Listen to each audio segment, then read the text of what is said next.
She was 18 years old. She had been given exactly 3 days to leave the only house she had ever known. No warning. No explanation that made any real sense. Just a suitcase on the porch and a door that did not open again. She had $9 in her pocket. $9 and nowhere to go. And somehow, impossibly, she spent one of those dollars on a broken clock tower at the edge of a town that had already forgotten it existed. Everyone thought she was desperate. Maybe she was.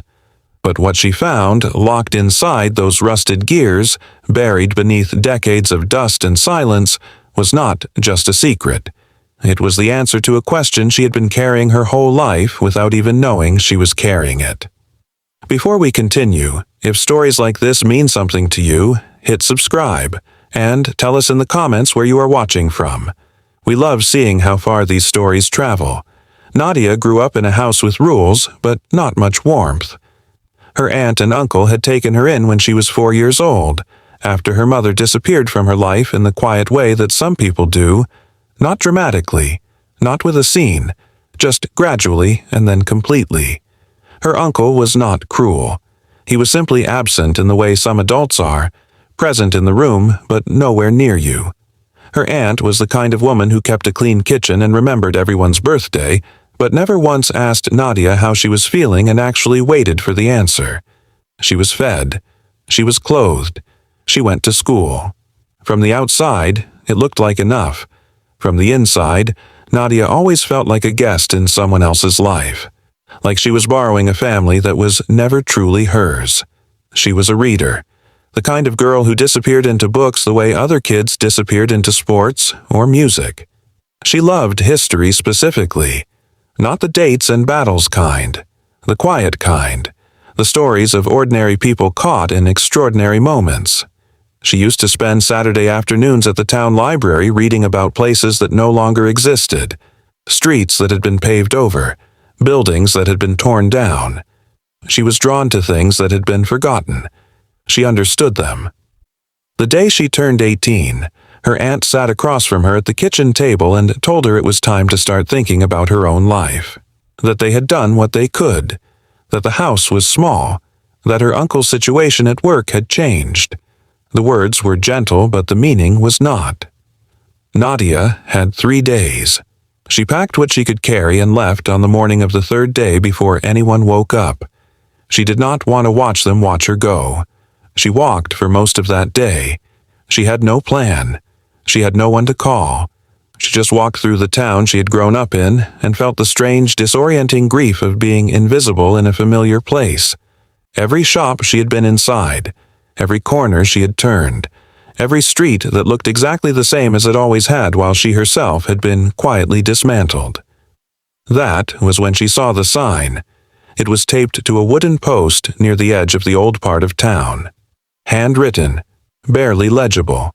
It said simply, "Clock tower for sale. $1. Must go this week." There was a phone number underneath and an address 2 streets over. Nadia stood and looked at that sign for a long time. She did not know why she called.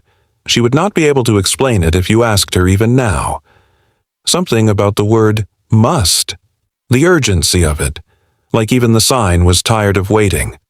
The man who answered was named Mr. Aldrin.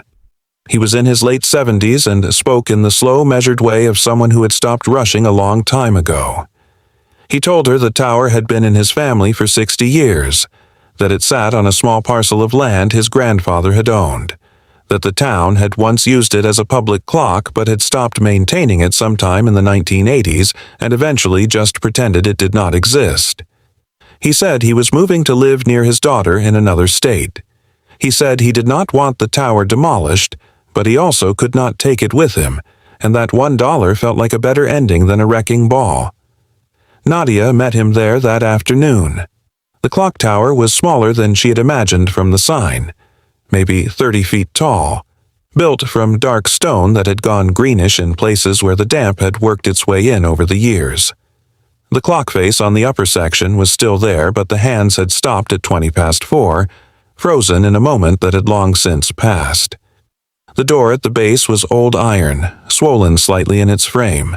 the kind of door that needed to be persuaded rather than simply opened. Mr. Aldrin handed her the key. It was heavy, brass, older than anything Nadia had ever held in her hands. He told her to be careful on the stairs. He told her the mechanism room at the top was where all the gear work was. He told her he had not been up there himself in many years. And then, like Gerald in another story someone somewhere might tell, he got into his car and drove away without looking back. Because some people know when something has found its rightful owner. Nadia stood alone in front of that iron door with a key in one hand and $9 minus one in the other pocket. She felt, in that moment, the full weight of her situation. 18 years old, no family, no home, no plan. Owner of a broken clock tower in a town that had forgotten both of them. She did not go in that first night. She slept in the doorway of the tower, her back against the cold stone, her jacket pulled up around her chin. The stone was solid behind her. That mattered more than she expected. In the morning, she pushed open the iron door and went inside. The interior smelled of iron and old wood and something faintly sweet that she could not identify, something almost like cedar or old paper. The stone stairs curved upward in a tight spiral, each step worn smooth in the center from decades of feet that no longer climbed them. She went slowly, one hand on the curved wall, the pale morning light filtering through a narrow window slit every few turns. There were 4 levels. Storage at the bottom, mostly empty except for old tools and 2 wooden crates she did not open yet. A small middle room with a built-in wooden bench along one wall, probably where the clockkeeper once sat during long nights of maintenance. Then the mechanism room at the top, filled with the extraordinary complexity of the gear system. Enormous iron wheels interlocked with smaller ones, all of them still and silent, frozen in the same moment as the hands outside. Nadia stood in the mechanism room for a long time. She reached out and touched one of the large gears. The metal was cold, but the workmanship underneath her fingers was undeniable.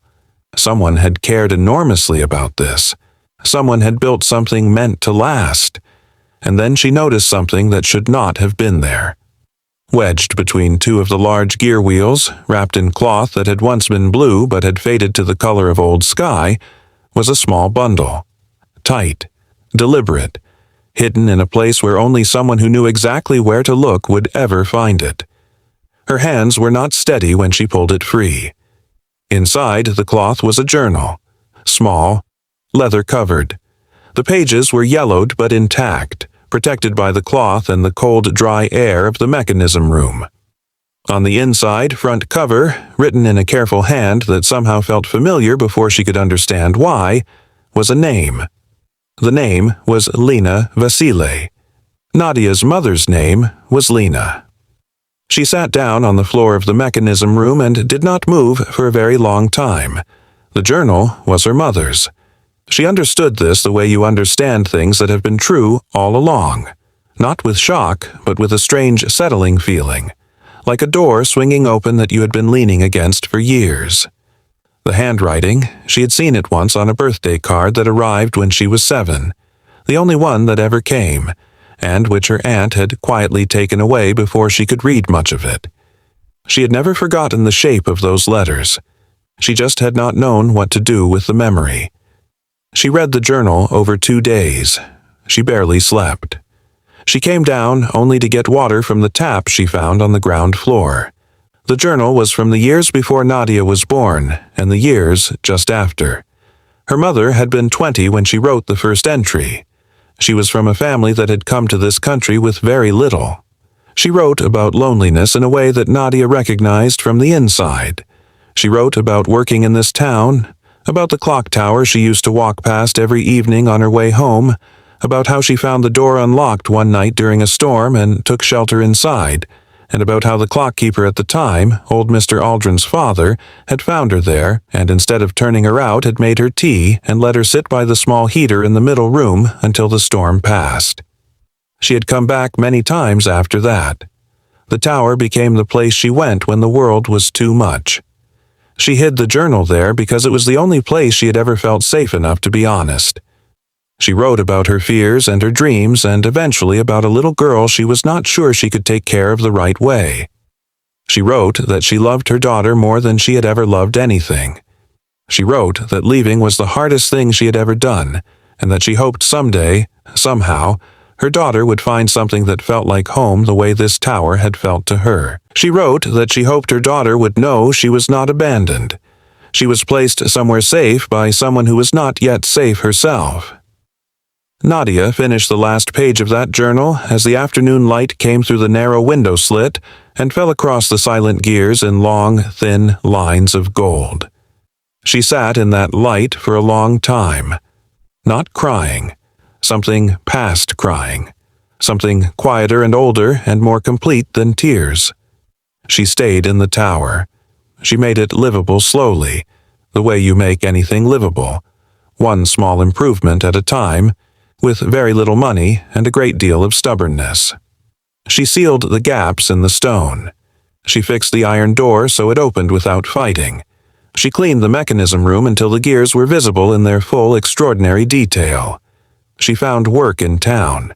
She told people about the tower carefully at first and then more openly as she began to understand that the story was not something to protect. It was something to share. She found her mother eventually.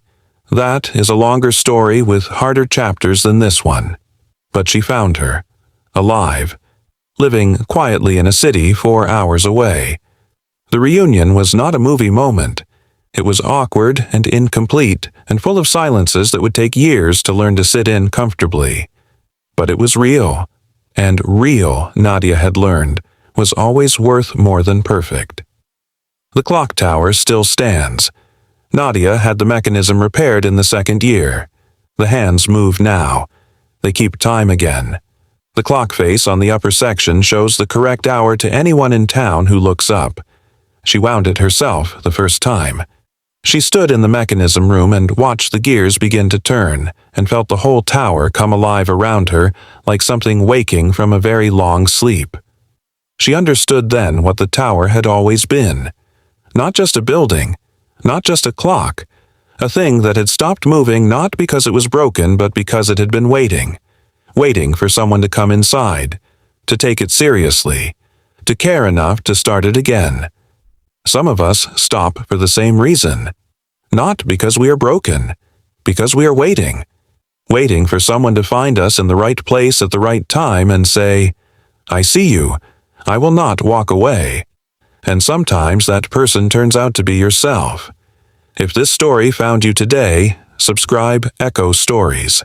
There are more of them, more people, more forgotten places, more hidden things waiting to be found. And leave a comment. Tell us about a moment in your life when something broken turned out to be exactly where your story needed to begin.